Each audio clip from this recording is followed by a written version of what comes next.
Hi, I'm Andy Silber, and this is the fourth and final installment on my series on climate and aviation for Decarbonize. This one is a bit different than the others in that I'm not going to talk about planes or fuel, but on a mitigation we can use today to offset the inescapable emissions that happen when we fly. We can purchase carbon credits. We'll cover not just what carbon credits are, but some of the things to look for when deciding what to buy and whether or not you should even buy them. So what are carbon credits? Think of a project that would reduce the amount of greenhouse gases in the atmosphere. Maybe planting trees, pulling carbon out of the exhaust from a natural gas power plant and pumping the CO2 underground, or capturing strong greenhouse gases from old refrigerators and destroying them before they escape into the atmosphere. These are all good things that we should do that will reduce climate change, but no one is required to do these actions or willing to pay for them, unless you are. The idea of a carbon credit is that a project developer sets up activities to do something that will remove CO2 or other greenhouse gases from the atmosphere or prevent their emission in the first place. A third-party auditor sets up oversight to confirm that the actions are taking place and that the greenhouse gases are actually being removed. Then, for every ton of CO2 equivalent that is either removed or prevented from entering the atmosphere, the project developer gets one credit that they can sell. All of this information, including the serial numbers on the carbon credit, are stored in a registry. Some projects also fulfill sustainable development goals, and the audit team will make sure that that's happening as well. For example, you can distribute clean and efficient stoves to people in the developing world, which will reduce the amount of wood they need to burn to cook their food, and it also reduces the amount of smoke in people's homes, improving the health for all who live there. The auditors or project validation team go out before the project goes live and confirms the established baseline. How much wood is being burnt and what is the air quality in the homes? Then after the stoves have been distributed, the verification team will go back out and see how much wood is being used then and if the air quality is improved. They might find that some households are not using the cook stoves as frequently as predicted, or even pass the wood stove on to a relative without reporting it to the project developer. The verifier at this point may update how many carbon credits should be allowed based on the truth on the ground. So I followed up on a link I saw at a poster at the Seattle airport, SeaTac, which took me to the website of The Good Traveler, and I thought about buying some credits. They have an easy calculator where you put in your start and end point of your trip, and it tells you how much carbon that you're responsible for and how much it will cost to offset your trip. But I've heard a lot about shady carbon credits that don't accomplish much. The hardest issue is additionality, which means that this is a project that if not for the money selling the carbon credits, wouldn't happen. And it can be hard to tell if a project is additional or it's just someone cashing in on something that would have happened anyway. The Good Traveler supports 8 carbon projects, 5 US-based forestry, 1 Canadian municipal compost project, 1 landfill methane capture project, and 1 energy efficiency on a campus project. All of the information for the projects is stored in a registry, though the link for the landfill gas project was dead. This allows you to research every detail of the project, but that's probably not a good use of your time. Now, I'm not an expert in these projects, but several things looked fishy to me. So I reached out to my old friend Wolf, who actually is an expert on carbon projects. Wolf, thanks for being my first guest on Decarbonize and helping me split this Gordian knot of a question. How do we know if a carbon credit is worth our money? Can you start off by introducing yourself? Certainly. Andy, it's a pleasure to be here, and thank you for inviting me. I've been working in carbon markets in various different roles for about 18 years now. I do audits and assessments, and I provide carbon credits and analyze carbon markets and help my clients to make a smart purchase in the carbon marketplace. That's great. Well, I appreciate you sharing your expertise with my viewers. We went and looked at the Good Traveler website, and they Yes. listed 8 projects. So, Wolf, one of the projects that looked questionable to me was the University of Illinois energy efficiency project. The actions they were taking to improve energy efficiency and put up solar panels looked to me like normal course of action today. And so, is this a good use of my money to subsidize this project? Yeah, I think not. I think that, as you mentioned, that installing solar, renewable energy on college campuses is more and more typical that we're seeing that. At the time when the project was started, it may not have been, and it was worthy at the time. But now, 10 years later, maybe not so much. Yeah, and something we should mention is this project was launched almost 10 years ago. Yeah, and typically a project will have like a 10-year lifespan, and then they have to reapply to go for another 10 years and reapply to go to another 10 years to get the 30-year lifespan. Here, they may not be accepted or have not been accepted on their second 10-year tranche of doing this, because again, it is business as usual Okay. and not necessarily additional today. Okay. Another one of the projects that looked suspicious to me was the landfill gas, capturing the methane for landfill gas. Is that capturing methane off of landfills? I thought that was standard of practice today. Yeah, that's a good point. Typically, larger landfills have to, by law, cover the landfill and then capture the methane, the biogas that naturally comes off from these landfills. So, but however, smaller size landfills are not regulated. So when you get to a large enough dump, essentially dumping enough material into your landfill, and you have enough gas coming off of it, the EPA will come and say, "Hey, you need to control these greenhouse gases, the emissions coming off the landfills is very important."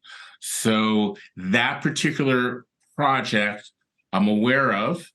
It is actually relatively large project, and it is no longer additional according to the EPA.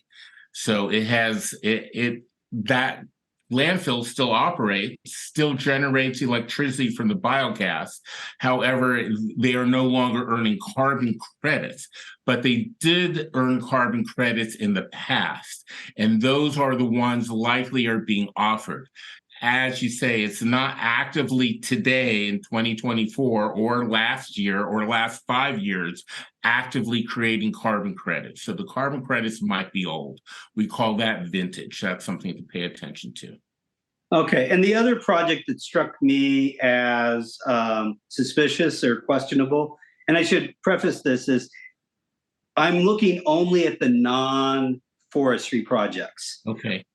There are things I know a fair bit about energy efficiency and renewable energy and landfill. I have some knowledge of those areas. I'm not an expert, but I have some knowledge. I can find a trail in the forest. I can tell a forest from trees, but I'm not an expert on this. So those I didn't even really look at. But so the other one that was non-forestry is the Canadian composting project.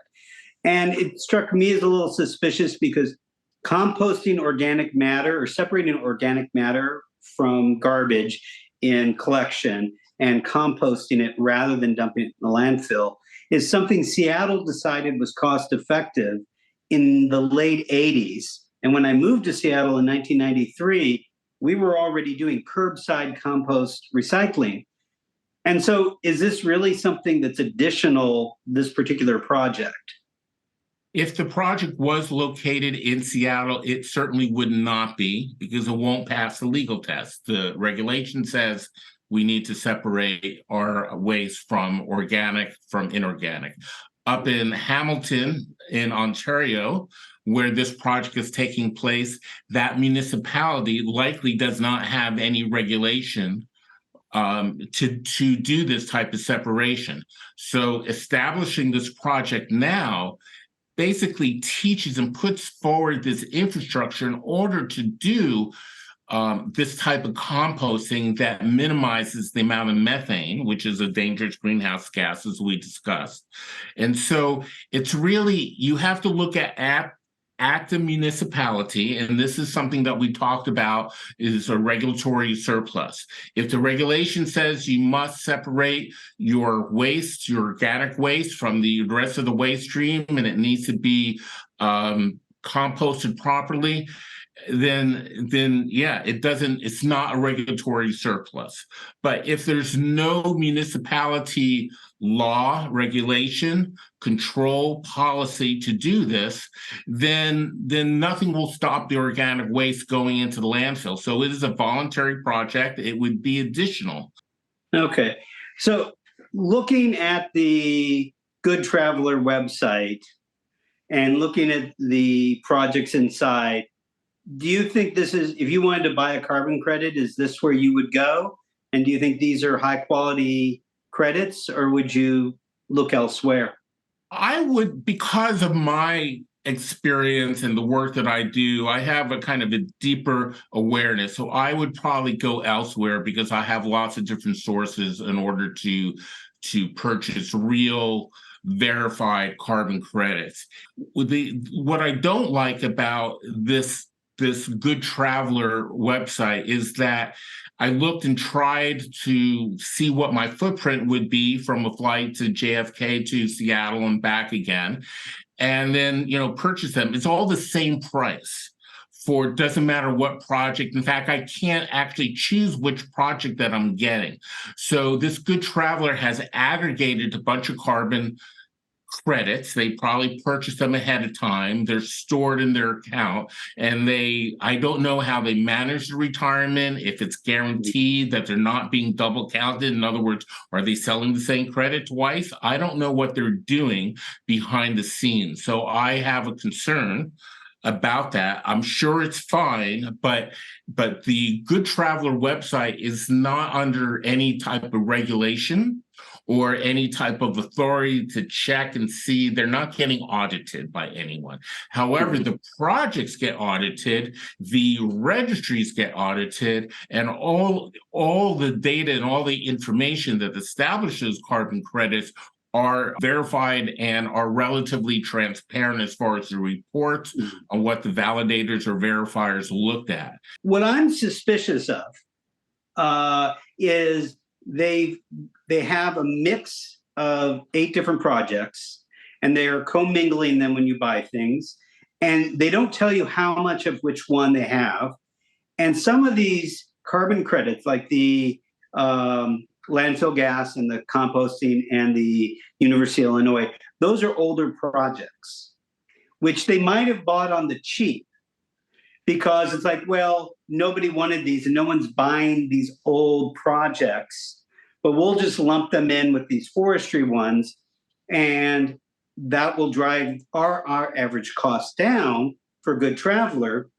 And I don't know if they're pocketing that or if they're passing that savings on to us.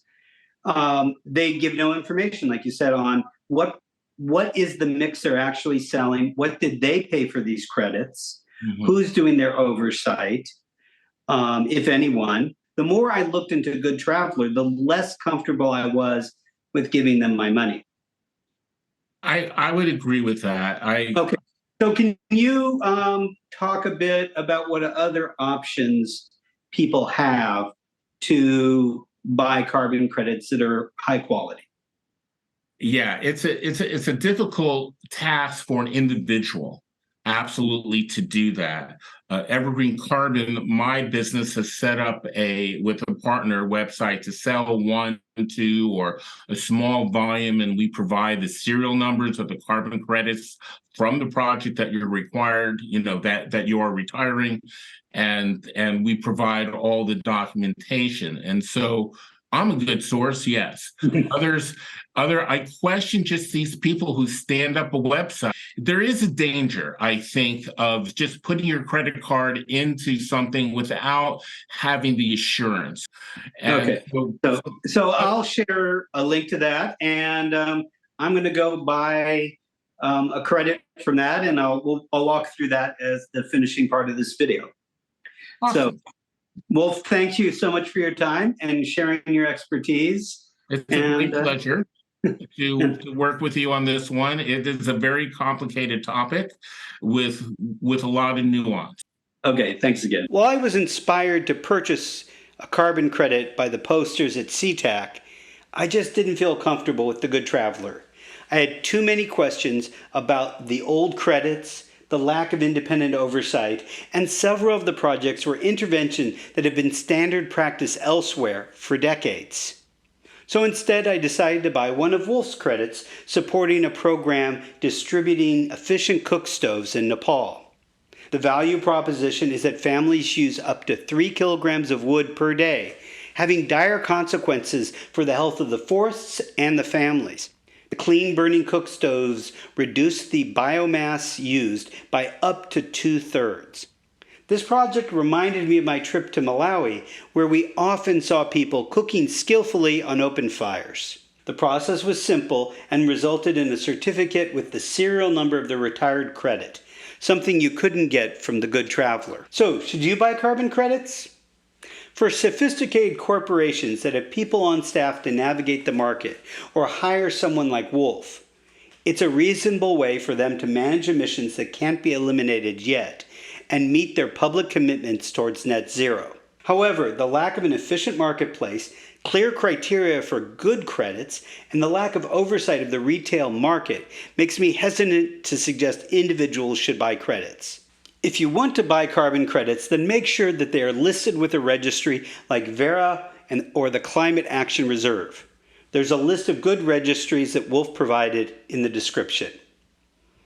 You might want to look at projects with co-benefits like improved child health or the preservation of ecosystems. You might see a project in a country you visited giving you a greater connection with that particular project. Maybe you want a transformational project that will be a pilot project for long-term change in everyone's practice down the road. In any case, you should pick a project that speaks to you. I'm thinking that projects in the developed world don't make a lot of sense to me. We should require our forests to be protected, our buildings to be efficient, and our landfills not spewing methane. The projects in the developing world make much more sense to me, if for no other reason than the global south is having to manage the impacts of a global crisis not of their making. So it's only fair for us in the wealthy north to chip in. Another possibility is that rather than an offset, you spend that amount of money with an activist group like the Sierra Club, the Environmental Defense Fund, or Greenpeace that is working to change laws and policies across the board. If something is well understood, then I think we're better off changing the regulations, making these projects ineligible for carbon credits. Better to require all cities to separate and compost their organic material and landfills to capture and destroy their methane than just fund another pilot project. Thanks again to Wolf for sharing his expertise. Links to his company and the site I used to buy the Nepalese carbon credits are in the description. If you've learned something, please like and subscribe. I'm getting close to 150 subscribers, and I'd love for this video to push me over.